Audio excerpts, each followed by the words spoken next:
We are New England Hunters. We hunt New England. We hunt New England. We hunt New England. We hunt New England. We hunt New England. We hunt New England.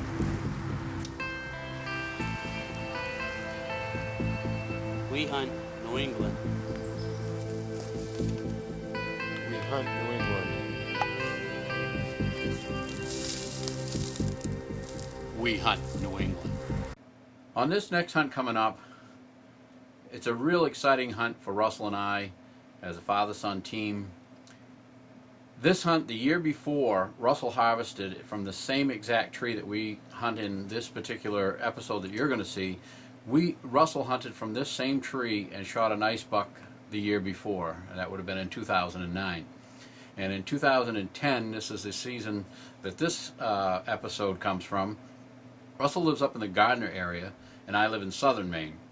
And on this particular year, in 2010, Russell had done some hunting the first part of the season. I guess it was in the first week of the season. And he was able to get out one morning and using a little, the can, the estrus bleak can, everybody's seen them, he was able to call in a really nice 8-pointer that he shot. And he gave me a call, and I was congratulating him, telling me about it. And he told me that he used that little can. And that was the trigger that I realized that the bucks were in full rut up in central Maine.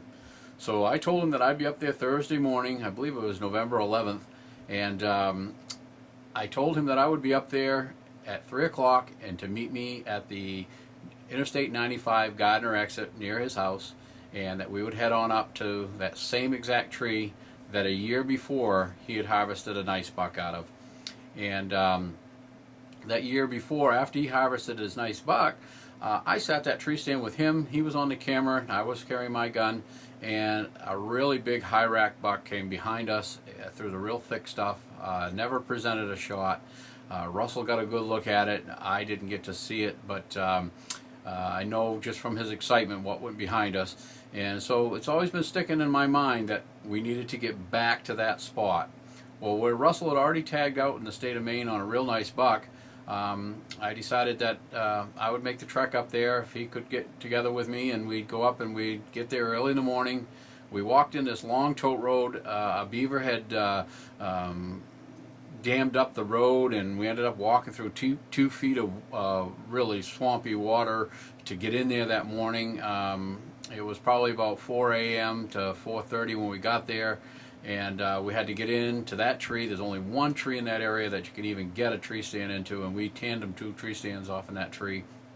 And when we got there in the morning, wind was blowing hard. It was really cold, and I decided that I better use my electronic game call that I have with a good loudspeaker on it. And I set it up on a rock on the bottom of the tree stand down at the base, and we were only our feet were probably about 12 feet off the ground. That was the lowest person in the tandem of the tree. And so we weren't very high off the ground because the tree wasn't very good for climbing that we were in, but it was the only elevation spot we could get in. And I set the call up down below and had the little can in my pocket, and we got up in there, and as the sun started to come up, I kept looking at Russ, waiting for him to give me the thumbs up to start calling, because he needed to have enough light in the video camera. So we waited for the daylight to come up just enough so that we had enough if something came in. And so I started off using the can, and I flipped the can a couple of times, and I realized that as windy as it was, and strong wind, the can wasn't projecting much more than maybe 10 yards from our tree, and I knew that if there wasn't anything was going to hear that. So I waited a few minutes, and then I decided to switch over to the electronic call.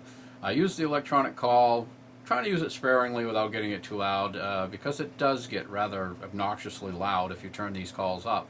And I had it about half volume, and turned it up and went through a sequence, and then we waited for about 5 minutes.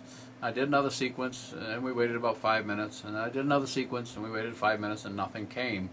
So I decided, out of desperation, I cranked the call up as loud as it would go, and I let a sequence go, and then I waited about 5 minutes, and I started another sequence. And just about the time the sequence of calling stopped, I could see the tines of this buck coming through the trees towards us. And you watching this episode as it unfolds. But thanks for watching. Enjoy. MaineHunters.com.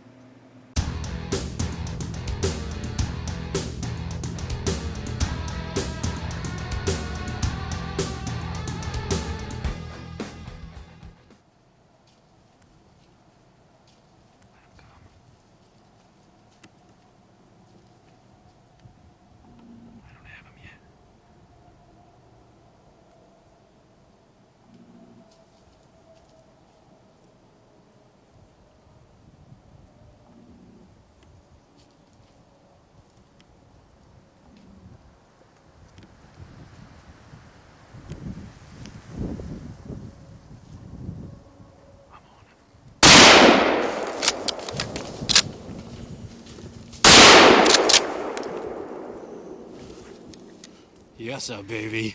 We did it. Buck down on the ground, man. Cameraman Russ, we pulled it off. Whew. Got him with shot number 2. There, I found him finally. Boy, they're hard to find in there. Yeah, he's not going in. He's going down. Good buck. Whee. Boy, this is a killing tree. You were on him, weren't you? Yeah.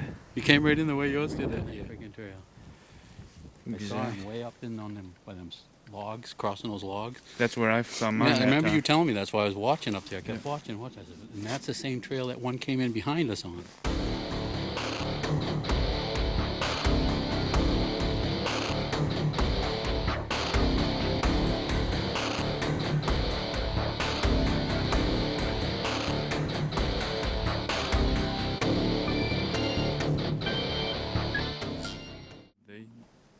They run that trail. Sweet. It's not a huge buck, but No, that's a good deer though. He's tall. he's a good buck, yeah. Yeah. Yeah, hey, not bad for driving all the way up to Unity, Maine to whack a buck. Yeah. Yeah, I'm happy with it. Yeah. If he graded, it was only 3 seconds, but Well, hey, that's usually what hunting in Maine is all about. 3 seconds. no kidding, You right? know, take a look and see what we got to shoot through here, folks. No kidding, right? Yeah. This is probably now a 10-year-old cut, clear cut. Yeah. This isn't the first time we've taken a buck out of here, so. Called that buck in using the asterisk bleat call, and they got to give the credit to Extreme Dimensions on this one.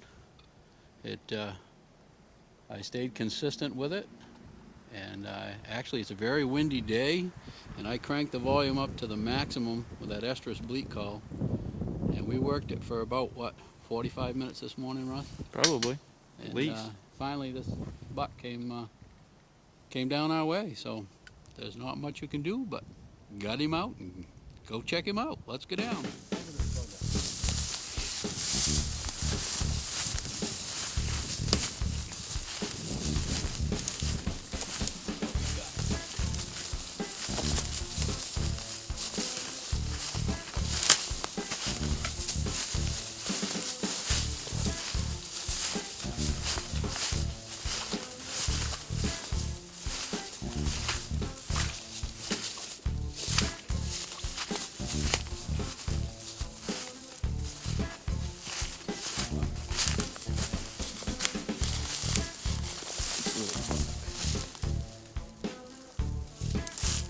That's a 6-point. Heavy. Good deer. Hey, you can't beat that. That's a what? 3-hour drive? Yeah, it's nice to see that nice rack coming through the woods, though. I knew it was a small rack, but Got really good color on it. for a Maine buck on film, it's awful good to get a deal like this. He went down, what, maybe 20 yards Yeah, maybe. If that. from where I hit him. And, tree stands back that direction. He came right through this little cut right here. And I'm quite sure I hit him with that second shot. Yep. Got a busted leg. Sure does.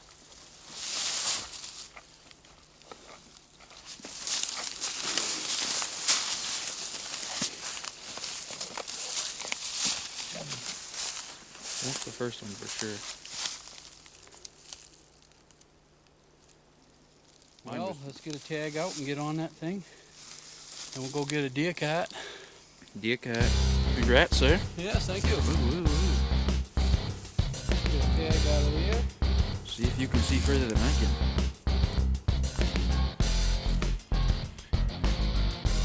And that's where the big deer is. Where does he go? Which way does he go? Ooh.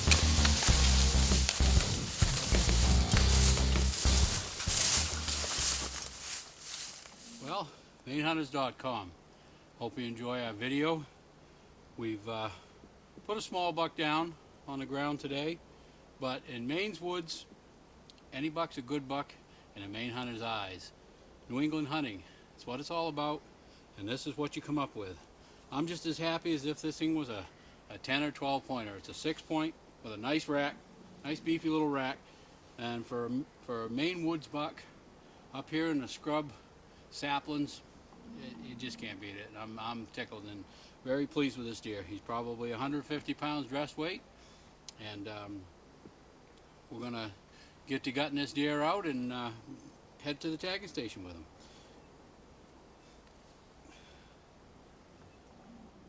Loving it.